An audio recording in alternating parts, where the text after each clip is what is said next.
So how they do that, I don't know. I don't know that.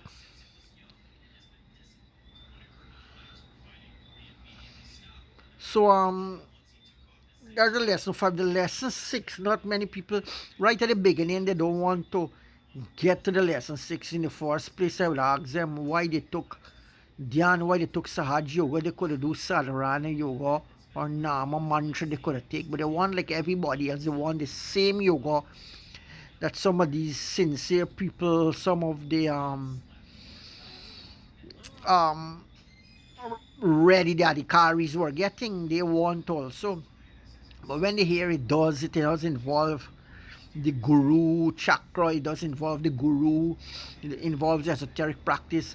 They're a little hesitant. They said, Dado, I'm not ready. I'm ready for lesson 6 yet. I don't want to wait a little bit, And one Dada was telling me he was from Africa, Jivishananda from Ghana. He said when he does a lesson 6, he could see the master, Ananda Murtiji, and he talk with him, converse with him, talk with him, he can get advice. So he's never lonely. He has somebody that he can converse with. He just come, he see you and me, he can talk and see the guru and so on. So that's in Dhyan. Your Ishtadevata becomes alive. He can talk to you and so you find many devotees of like Swami Samarth, for example, some of the great gurus. They have puja table home with all the murtis, with all the deities, and among them they have the picture of their guru. So it's the same thing. We maybe another mark system may eventually collude or absorb the similar eventuality where the guru is placed between other saints and deities and gods and so on. Because they say he's Shiva himself, many devotees believe that he achieved the same stance, the same level as Krishna or Shiva. So maybe after years and years, when they really master lesson 1, 2, 3, 4, 5, then they come and say, Dada, are ready for lesson 6. I want lesson 6. But Dada gonna say, you aren't ready yet.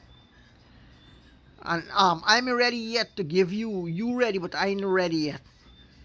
So for example, when I was getting my lesson 6, Jivishananda from Ghana, he wasn't giving me it. I got all the other lessons because I work hard.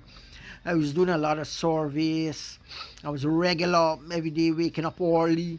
All the programs that they had, I used to go and do fundraising, sell vegetarian food at the market with the other members. So they also got their lessons. Some of them gone away, gone abroad. Some of them, they disappeared. They're living private, personal life. One of them I know living in the jungle, like a real yogi. That's up at Mobilisa side there. He cut the track down in a big land there, sold out his property in the city, and went there to live in the jungle like a yogi. He has a wooden house there. Brother Shankar used to go to visit him. So many of the people that got the lesson 6 here in Guyana, many of them don't want to take it because they say it's too esoteric for them. They don't know if they can live with a guru or they can have a saint who they can work with during their life, which might become alive, which can guide and talk to them and help them to grow spiritually. Not many people can do that. But when they do ready, they say I'm ready and I can take it. Must give me it. And so the teacher usually tell them, well, I ain't ready to give you it. You gotta pass some tests and challenges before I give you it. For example, my teacher Jivish, it took a long time to give me. I got my lesson 1, 2, 3, 4, 5. It wasn't easy getting. As you getting more up and up, it becomes more challenging, But I got a 1, 2. The 3 come a little bit hard, little bit full. The other lessons they come, well, the teacher was more demanding, more strict, more stern as he was giving them a lesson 6. I wasn't getting it. Even when I go to Brazil, I was asking him to give, didn't get it. So when I'm ready, they will give me it. I asked the Indian teachers, none of the Indian acharyas was giving it, right? But my teacher, Jivishananda, who's from Ghana, he had a monk that he created there, was living in Brazil. His name was Rameshanand. So when I was staying in Sao Paulo by myself, I was there sometime alone. Everybody gone out to do their missionary work. I didn't know how I could do it. I don't know the language. I couldn't go out and meet people, the poor, and render service and do missionary work, monk work. Sometimes I was there alone, and Dada Rameshananda would call. He was a disciple of Jivishananda. He was a monk created by Jivishananda. He was from the Philippines. He was an artist, a good painter, good musician. He played the guitar, and so sometimes he would call to me and chat with me. So I said, Dada, I want lesson 6. You can give me a Jivishan, give me it. Dada, the late Dada Rameshananda, because he's passed away also about a couple of years ago, 5, 6 years ago, maybe 10 years even. He tell me, okay, I will give you it. I was shocked. I said, I talk in my mind, wait, I can't let this opportunity go. I will take it. So long I'm waiting for lesson 6. I want to know, what is it like? So Ramesh and Anas, I'm inviting you to Brasilia. So he talked to my daughter in charge there, Dada Viganation, and he was a Bengali Dada. He said, Dada, I'm inviting your LFT to come to Brasilia. Let him see the place and relax and enjoy a little. So they took care of the expense. Dada Ramesh, and he was doing good business over there, selling stuff, take goods from Indian dadas and sell them back.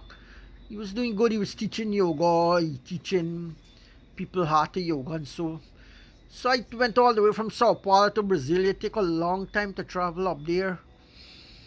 Maybe a day, overnight day travel, and Dada received me at the bus stop. When I arrived, took me around and showed me around the place. I'd stay with him at his school there in that area, something like somewhat almost like a ghetto area. He had a school there. I was living in there. And I stayed there helping Dada do with the school, and so I had one sister there, Philip, kind of Portuguese, Philippine, Chinese, Mongol-like girl. She would come there to help in the school to teach and help Dada. So, and then afterwards, Dada said, look, I'm inviting another Filipino Acharya.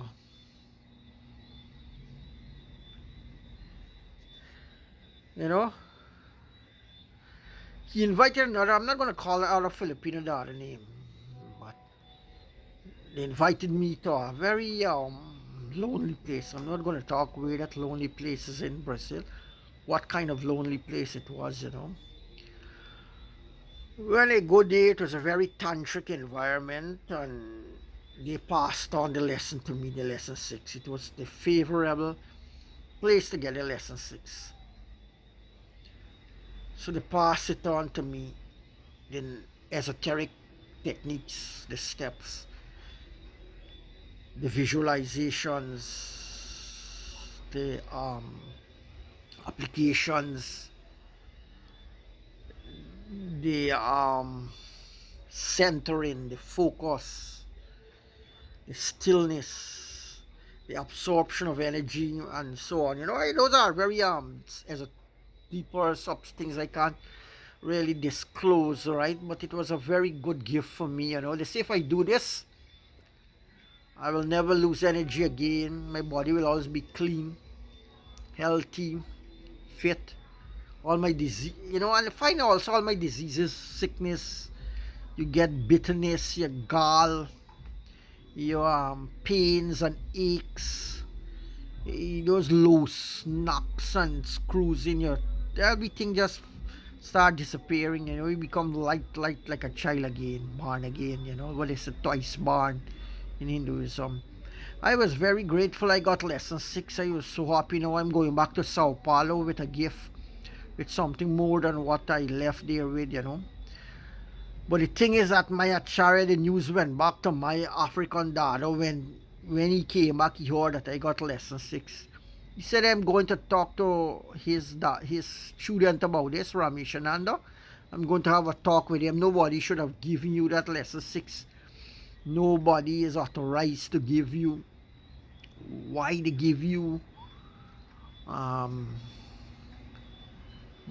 not seeing you ready for that. And Jewish was so much quarreling.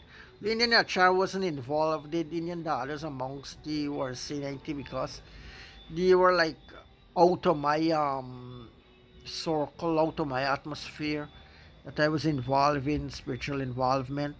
So it was just this dada and this other clique that helped me get this mantra. So I got all my 5 lessons from Dada Javi.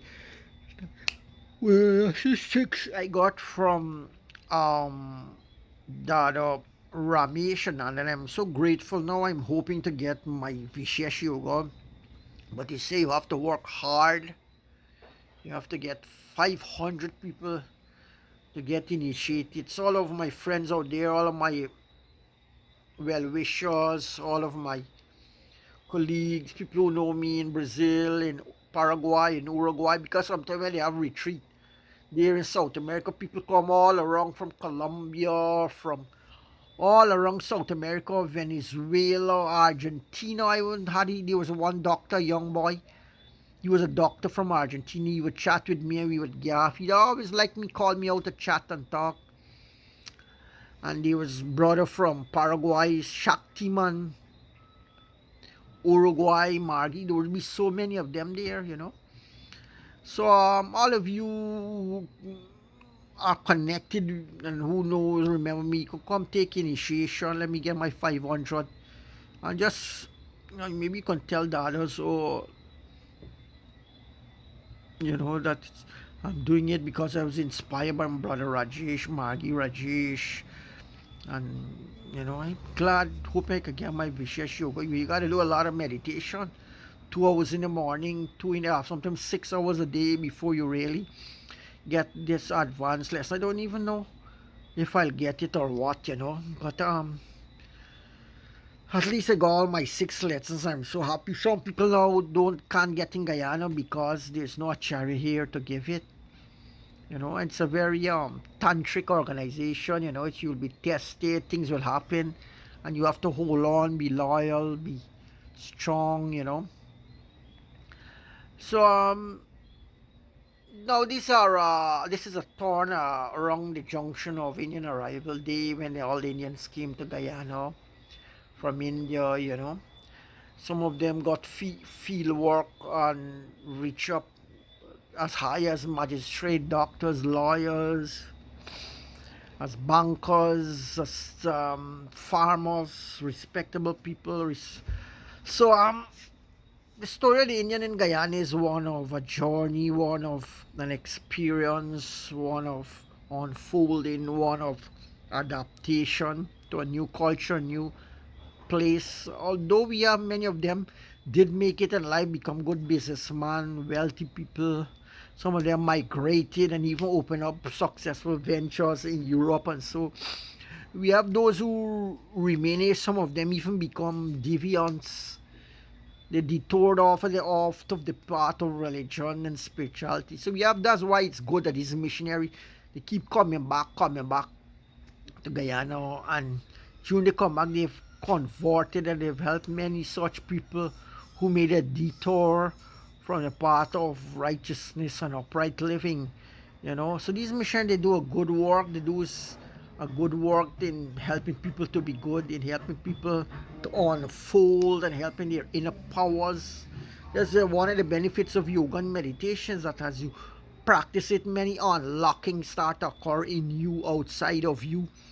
Freedom and all these things start to happen. Your power start to come out where you can make a lot of contribution to society and to the world. But like Vajrapani, I'm thinking about a tantric diet, Vajrapani.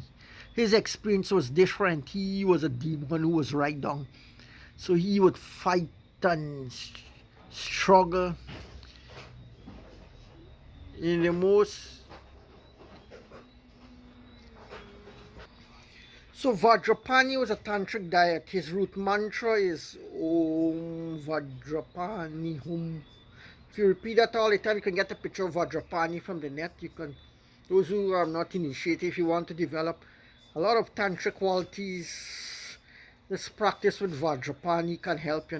It's in the Shaolin temple, they have a photograph with Vajrapani Horseman Vajrapani, you get protection and you develop martial skills also, which you able to combat negative powers and negative forces. So Vajrapani was a demon who got tantric initiation, Buddhist tantric practices, and he elevated and become a Buddha himself. So during this era and this climate of the Indian arrival, it's good to learn something about your culture, about mysteries and magic of Asia, of another part or segment of the globe that is polarized so far away from where we are living and is conducting our everyday business, you know. It's got to take a dip sometime into something different, into something exotic, esoteric. Sometimes many people claim that they feel refreshed when they go into alternate cultures, to try a dish of food, to dress up, even to burn some incense in the home, you know. It's like a peep into another portal, an escape into another reality. It helps in your own magic, your magic of your existence, help to bring some calm, relaxation, some positivism, optimism in your life, you know. So albeit all our struggle, and so we do have our rest periods, as well as there are some jolting sessions, jolting experiences during the journey of life, where we have sometimes radicals, deviants from our own sect, our own clan may bring disgrace and dishonor upon us, retarding, delaying your movement, your actual we should say your actual steps towards your fulfilling your self-actualization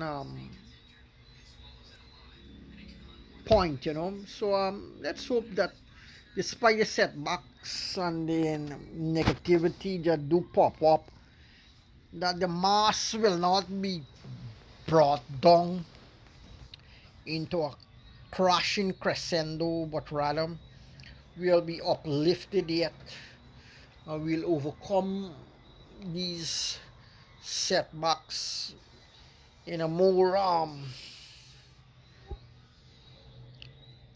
what we could say revolutionary and um, radical way, you know, to use them as stepping stones just to get even higher, like a missile that's blasting us. Whatever we lose or is lost in your own in your own diagrammatic setting within this Venn diagram of life, you can return tenfold due to your spirit, due to gifts from your spirit, due to um, outpouring of abundance. We can make everything around us balance and okay, and offset the negatives and the reactions that comes along the smooth flow of life, you know. So happy arrival day again. This is Rajesh from San Road. There is a thought of me, and it's now 20 to 11. So all